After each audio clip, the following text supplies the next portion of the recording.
Lockdown के काल में महात्मा गांधी काशी विद्यापीठ ने अपने से संबद्ध सभी कॉलेजों को अपने साथ जोड़े रहा, सभी छात्रों के हित का ख्याल रखा।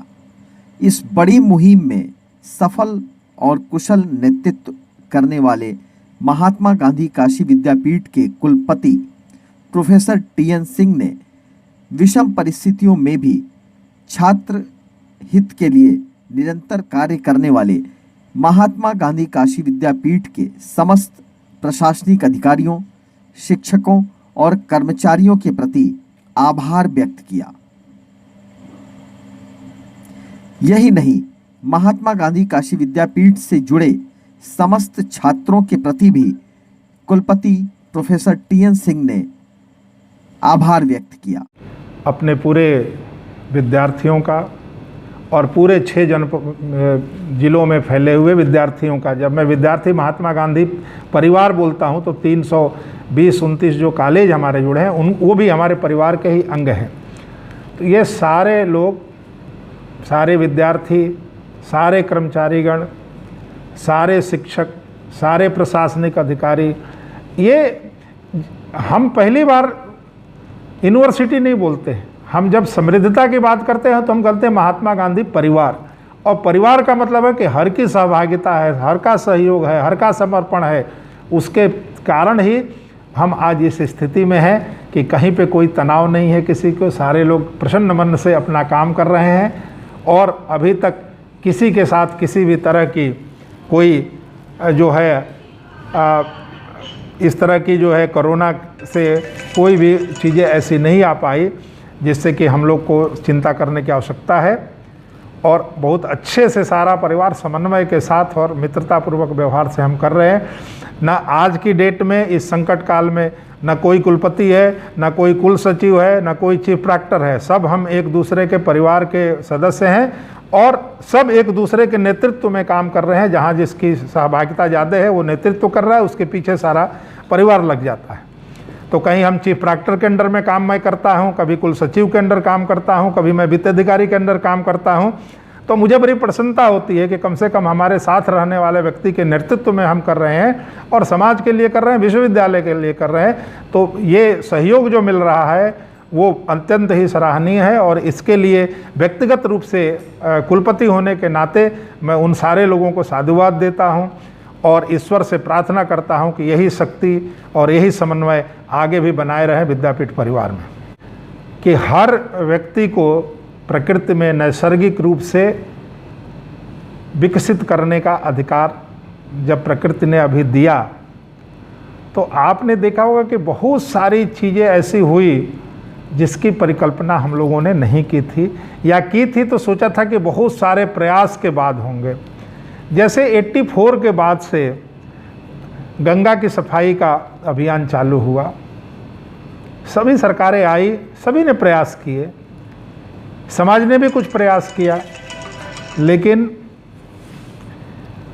पूरा का पूरा प्रयास जो है उतनी सफलता की ऊंचाई को नहीं प्राप्त किया जितना कि कोरोना के समय में हो गया। उससे फ़ायदा क्या हुआ कि हमारी जो विभिन्न दुर्लभ प्रजातियां थीं, मछलियों के कहिए, मेढकों की कहिए, कछुओं की कहिए, ये सारी प्रजातियां किसी ने देखी नहीं थी, वो भी हमें दिखने लगी हैं। तो उनको भी नैसर्गिक रूप से स्वतंत्रता मिली। आप देख लिए कि बहुत सारे वन्य जीव जिनको देखने के लिए हम 2-2 दिन परिश्रम करते थे, आजकल वो सड़कों पे मिल जाते हैं। तो ये एक संदेश जरूर दिया है इस कोरोना ने कि सबको थोड़ा समान अवसर देना चाहिए, और प्रकृति को जब हमने अवसर दिया तो प्रकृति अपने आप में पूर्ण है, उसमें हर चीज़ करने की क्षमता है, शक्ति है। उसने देखिए हवा को ठीक कर दिया, पानी की शुद्धता को बढ़ा दिया, जलों में प्रवाह आ गया, नदियों में।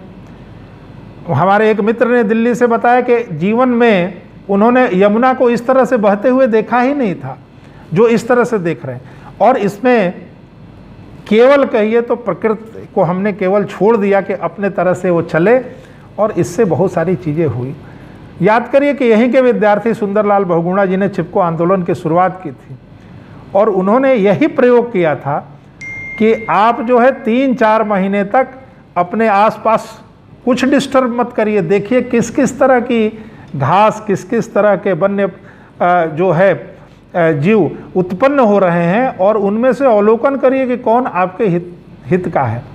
और जो 3-3 किलोमीटर महिलाएं जाती थी चारा काटने के लिए, वो सारी महिलाओं को अगल बगल ही चारा मिलना प्राप्त हो गया, क्योंकि उन्होंने तो सबको जीने का अधिकार है, जीव को भी निर्जीव को भी। और यही हमें कोरोना ने सिखाया, और इसी से आज वातावरण बदला हुआ है। कार्बन की जो स्ट्रेस था वायुमंडल में, वो निश्चित तौर पे घटा है। और यदि हम इसको इतना भी बनाए रखें तो मुझे लगता है कि जो ग्लोबल वार्मिंग का थ्रेट है, उसमें ज़रूर कहीं ना कहीं से हम एक सहयोग दे पाएंगे। निश्चित तौर पे ये विश्वव्यापी बीमारी है, और उसी तरह से ग्लोबल वार्मिंग भी विश्व में फैली हुई, वो भी समान रूप से है। प्रकृति ने जो भी चीज़ें देती है उसमें कोई विभेद नहीं करती, कोई मतभेद नहीं करती। तो ये जो है कोरोना का एक पॉजिटिव एस्पेक्ट है कि इसने वातावरण को शुद्ध किया, और लोगों ने कहा कि पृथ्वी का हीलिंग पीरियड चल रहा है। तो हीलिंग एंड फीलिंग पीरियड जो है, हीलिंग अच्छी हुई तो फीलिंग अच्छी हो रही है, इसकी अनुभूति हम सारे लोग कर रहे हैं। तो पर्यावरण को संरक्षित और सुरक्षित रखने का दायित्व उसके उपभोग करने वालों के ऊपर है, और हमें ज़्यादा से ज़्यादा पेड़ लगाने चाहिए। लगाना ही नहीं चाहिए, उनकी रक्षा और सुरक्षा को भी सुनिश्चित करना चाहिए। और इसी से जुड़े हुए हम लोगों ने जो अंतर्राष्ट्रीय नीम फाउंडेशन है, उसके साथ भी एक कार्यक्रम करने जा रहे हैं, जिसमें नीम से जुड़ी हुई जो अच्छी बातें हैं उसके बारे में लोगों को बताना, और उसमें सभी को नीम के पौधा वितरण करने की हम लोग विधि बताएंगे कि जो लिख करके ऑनलाइन देगा, इफ़को तैयार है उनके दरवाजे तक नीम के पेड़ को पहुंचाने का, लगाने और उसको सुरक्षा करने की उनकी जिम्मेवारी है। महात्मा गांधी काशी विद्यापीठ के कुलपति प्रोफेसर टीएन सिंह से लॉकडाउन के समय में शताब्दी वर्ष की गतिविधियों पर चर्चा के बाद हमने महामना मदन मोहन मालवीय हिंदी पत्रकारिता संस्थान के निदेशक प्रोफेसर ओम प्रकाश सिंह से बात की।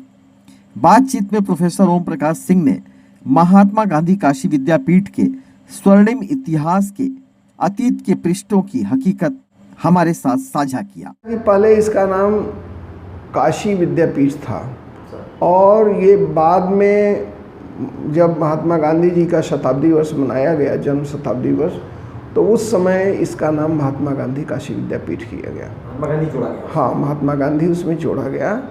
अब आप देखिए, स्वतंत्रता सेनानियों की तो ये प्रशिक्षण शाला थी। वास्तव में विद्यापीठ में शास्त्री और आचार्य की डिग्री दी जाती थी।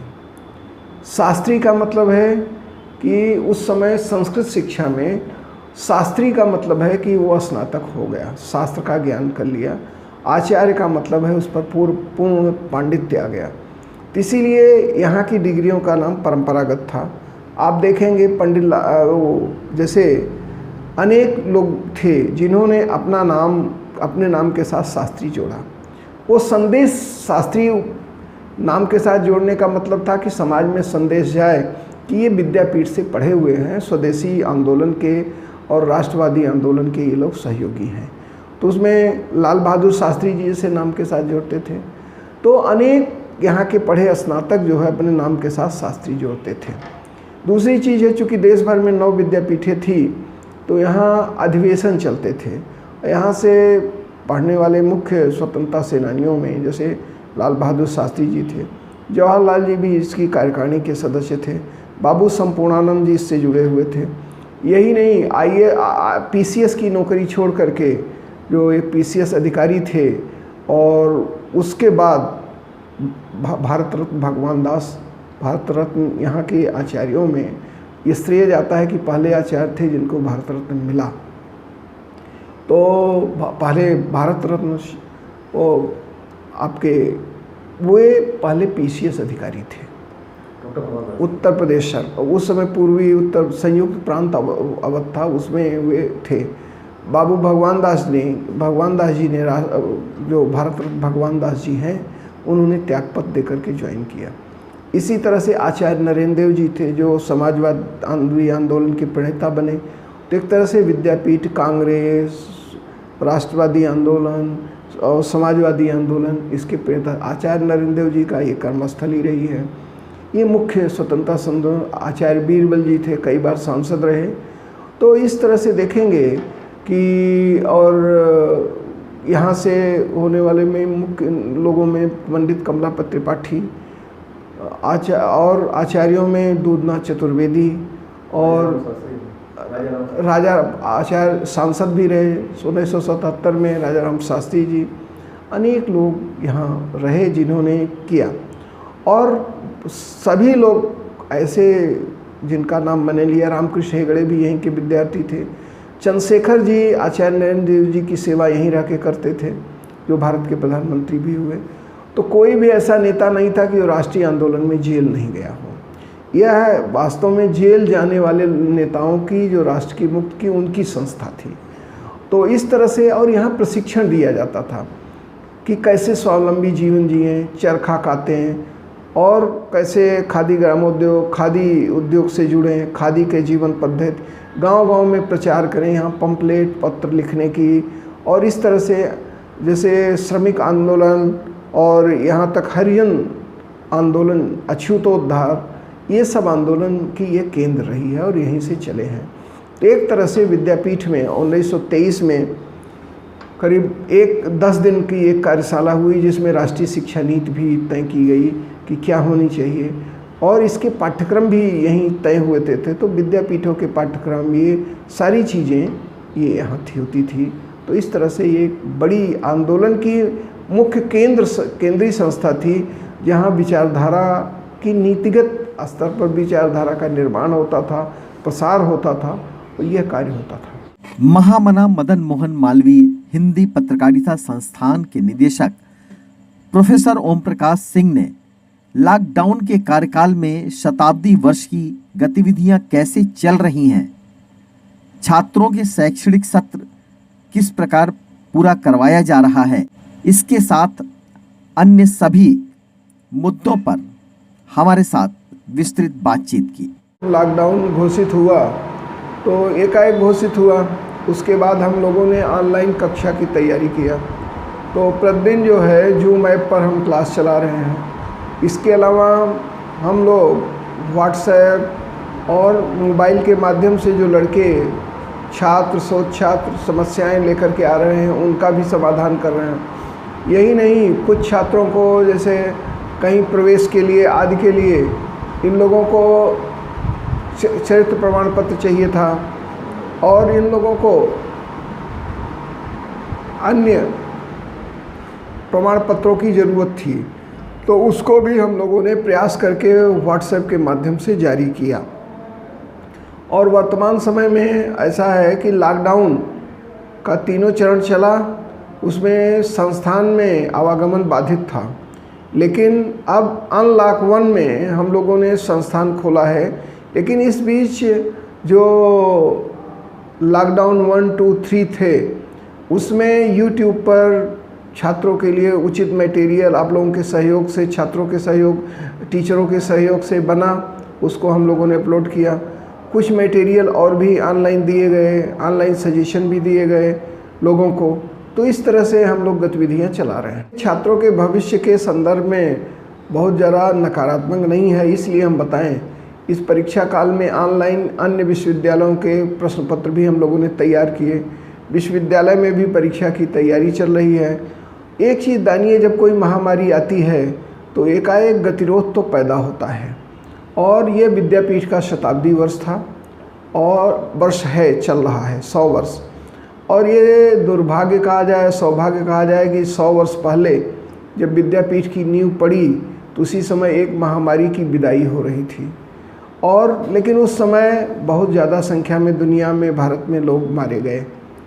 आज और ये भी कहा जाता है कि उस समय ब्रिटिश सेना जाकर के संक्रमित लोगों को जबरी घरों से निकालती थी, लोग जंगलों में भाग गए थे।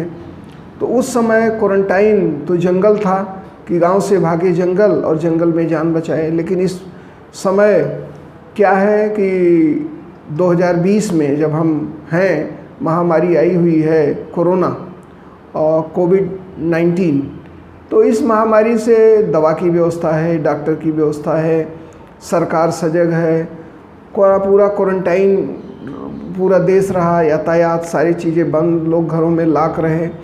तो इस तरह से इस बार क्षति कम हुई, और कम क्या एकदम कम हुई, और मरने वालों का प्रतिशत भी 2% के आसपास रहा, 2-2.5 के। तो एक तरह से कहा जाए कि इस स्थिति में देखिए और क्या काम किए हम लोगों ने। वेबिनार किया, राष्ट्रीय वेबिनार 2 किए, और कई वेबिनारों में हम लोग जैसे व्यक्तिगत रूप से एक्सपर्ट के रूप में हमने भागीदारी किया। तो एक तरह से शैक्षणिक गतिविधियां जारी रही, और इसका श्रेय इंटरनेट को देना चाहिए। अगर इंटरनेट व्यवस्था, ये सब व्यवस्थाएं नहीं रही होती ऑनलाइन, तो ये संभव नहीं था। और 1920 में जब महामारी आई थी, तो उस समय तो शैक्षणिक गतिविधियां और सारी चीज़ें तो अस्त व्यस्त हो गई थी। लेकिन इस समय तो सारी चीज़ें कंटिन्यू हैं, बस यही है कि दैनिक क्लास नहीं चल रहा है, लेकिन पूरे क्लास चल रहे हैं। महात्मा गांधी जी दक्षिण अफ्रीका से लौट करके आए, तो उन्होंने 2 चीज़ें किया, बहिष्कार और स्वदेशी। तो स्वदेशी में स्वदेशी वस्त्र, स्वदेशी विचार, स्वदेशी शिक्षा। तो उसी के तहत 9 विद्यापीठों की देश में स्थापना हुई। पहली अहमदाबाद गुजरात विद्यापीठ की स्थापना की गई। उसके बाद दूसरे नंबर पर 1920 में, ये 1919 में महात्मा गांधी उस समय विद्यापीठ, काशी विद्यापीठ वाराणसी, काशी माने बनारस, काशी विद्यापीठ वाराणसी की भदैनी में स्थापना हुई। और उस समय प्राथमिक विद्यालय का स्तर पर चला, ये ज़मीन नहीं थी। बाद में राष्ट्ररत्न शिव प्रसाद गुप्त जी ने ये ज़मीन दान दिया, और यहाँ निर्माण कार्य शुरू हुआ, और पहले भारत माता मंदिर परिसर का निर्माण शुरू हुआ। और उसके बाद फिर भदैनी से ये यहाँ रामघाट जो है, वहाँ उस कहा जाता है उस मोहल्ले में ले आए, और फिर कुछ दिन उनकी जो धर्मशाला थी उसमें चली, रामबाग धर्मशाला है। उसके बाद फिर जब भवन बन गए तो विद्यापीठ इस परिसर में स्थानांतरित हुई, और यहाँ स्वदेशी की शिक्षा दी जाती है। और एक और चीज़ दुर्भाग्यपूर्ण है कि विद्यापीठ में आए दिन लॉकअप होता था। लॉकअप माने ब्रिटिश सरकार जो है वो बंद करवा देती थी विद्यापीठ को आए दिन, और छात्र अध्यापक सब, यहाँ तक कि परिवारों को हटा दिया जाता था, कर्मचारी भी हटा दिए जाते थे, सारी चीज़ें। और जब हम शताब्दी वर्ष मना रहे हैं तो कोरोना जैसे महामारी की दुर्भाग्यपूर्ण स्थिति के नाते आज विद्यापीठ शताब्दी वर्ष पर अपने उस अतीत की ओर लौट गया, जहां लॉकडाउन सरकारी नहीं लेकिन महामारी ने करा दिया। तो हम पत्रकार मदन मोहन मालवीय हिंदी पत्रकारिता संस्थान के इस भवन में जब बात कर रहे हैं तो पत्रकारिता संस्थान के निदेशक के रूप में हम बताना चाहेंगे कि स्थापना काल से ही यहाँ पत्रकारिता की भी शिक्षा की व्यवस्था की गई थी, और उसमें बहुत से लोग थे जिनमें पंडित कमलापति त्रिपाठी जी और आज परिवार का प्रमुख योगदान है। क्योंकि बाबू शिव प्रसाद गुप्त जी ने विद्यापीठ और आज दैनिक आज 2 एक साथ स्थापित किए थे। तो पत्रकारिता चूँकि विद्यापीठ का एक भाई आज एक संस्था, एक ही पिता की 2 संस्थानें, शिव प्रसाद गुप्त जी की एक आज और एक विद्यापीठ, तो उससे पत्रकारिता का प्रभावित होना स्वाभाविक था। और इस नाते आज में तो समाचार प्रकाशित होते थे, सक्रिय पत्रकारिता होती थी, और विद्यापीठ में जो है उनके प्रशिक्षण आदि की व्यवस्था होती थी। यहाँ सोशल वर्क और थे, और यहाँ एक शिशु पाठशाला भी चलती थी, और उसमें हमारे चंद्रशेखर आज़ाद भी कहा जाता था कि उसके विद्यार्थी थे। इसके अलावा यहाँ की भवनों की संरचना राष्ट्रीय आंदोलन के अनुरूप थी। भवन, पुराने भवन देखेंगे तो उनमें अलमारी बनी हुई है। अलमारियों में दिन में क्या करते थे लोग कि जो विद्यार्थी होते थे उसी रूम में पढ़ाई करते थे, और अपना सामान, अपनी बैग, बक्सा अलमारी में रख देते थे। रात में वही कमरा सोने का कमरा हो जाता था, उसी में सोते थे लोग। और सार्वजनिक रूप से आचार्य और अध्यापक छात्र यहाँ रहते थे। भोजनालय बनने का व्यवस्था होता था। जब कोई आंदोलन चलता था तो पुलिस खोजती थी और लोग फरार होते थे और विद्यापीठ में ताला बंद हो जाता था। तो आज शताब्दी वर्ष हम मना रहे हैं, लेकिन कुछ क्षति हुई है। हमने शताब्दी वर्ष में बहुत से कार्यक्रम मदन मोहन मालवीय हिंदी पत्रकारिता संस्थान के तय किए थे, जो कार्यक्रम कुछ तो हो पाएंगे, कुछ हुए और कुछ लगता है कि शेष रह जाएंगे। ये स्थिति है। कोरोना काल में लॉकडाउन से लेकर अनलॉक तक के सफर में समाज के अनुभवों को साझा करते हुए प्रोफेसर ओम प्रकाश सिंह ने छात्रों के साथ समाज के सभी वर्गों से अपील की कि वह स्वदेशी अपनाएं। मुख्य अपील यह है कि महात्मा गांधी काशी विद्यापीठ और पत्रकारिता और हमारा पत्रकारिता मदन मोहन मालवीय हिंदी पत्रकारिता संस्थान, उसका संदेश यही है कि राष्ट्रीय आंदोलन की संस्था महात्मा गांधी काशी विद्यापीठ की स्थापना राष्ट्र रक्षा के लिए हुई, स्वदेशी के लिए हुई है। आज सबसे बड़ा अवसर है कि जैसे चीन है, चीन अपने उत्पादों से भारत का हमारा जो पूरा आर्थिक संतुलन है, राष्ट्रीय आय का संतुलन है, उसमें जो आयात है वो ज़्यादा है और निर्यात हमारा कम है, और चीन की वस्तुएं हमारी बाज़ार को तोड़ रही हैं। तो एक तो पहला संदेश है कि हम स्वदेशी अपनाएं। दूसरी चीज़ है कि विद्यापीठ में जो उस समय खान पान था वो भारतीय था और पेय भी भारतीय थे। आयुर्वेद की दवाओं का ही एक केंद्र था, आयुर्वेद की दवाओं का वितरण भी यहाँ होता था।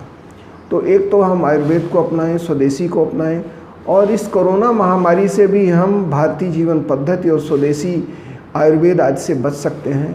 तो यही संदेश है कि हम विदेशी वस्तुओं का फिर बहिष्कार करें। जैसे चीन है जो हमारी अर्थव्यवस्था को क्षतिग्रस्त कर रहा है, तो चीनी वस्तुओं का बहिष्कार हो, और वो जो स्वदेशी, इसकी मूल भावना है स्वदेशी आंदोलन, स्वदेशी वस्तु अपनाना, स्वदेशी अपनाएं, आयुर्वेद अपनाएं, और हम सकारात्मक ढंग से क्या करें, इस भारतीयता की रक्षा के लिए काम करें, और भारतीय जीवन पद्धति अपनाते हुए हम जो है ये हमारे पत्रकार जो हैं वो संदेश दें और मीडिया में कार्य करें, स्वयं भी सुरक्षित रहें और दूसरों को भी स्वच्छता, सैनिटाइजेशन आदि का पाठ पढ़ाएं।